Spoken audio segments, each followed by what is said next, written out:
Exciting times for the European space industry as the combined tests for the Ariane 6 launcher have begun.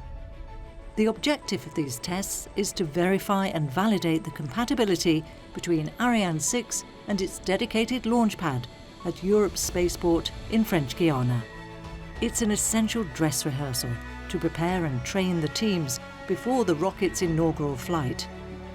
An industrial and human adventure with thousands of people spread across many European companies and institutions working together.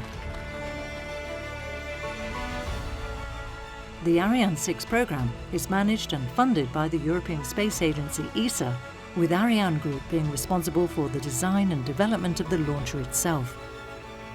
The French Space Agency CNES took responsibility for the construction of the new Ariane 6 launch base at Europe's spaceport, and Ariane Space will be the launch service provider for Ariane 6.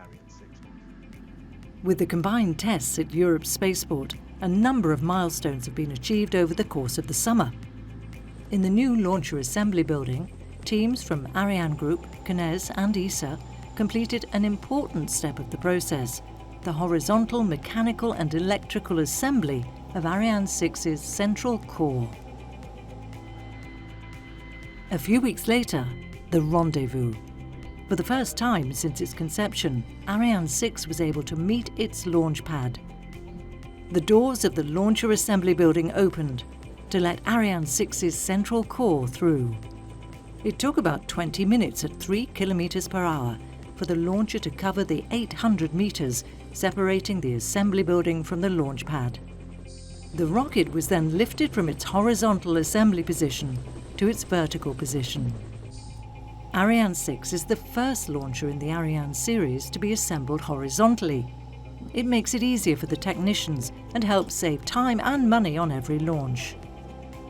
Another element contributing to the competitiveness of Ariane 6 is its P120C solid rocket boosters. The P120C solid propellant motor is also used by Europe's other new launcher, Vega C. Sharing this key component means cost savings for both rockets.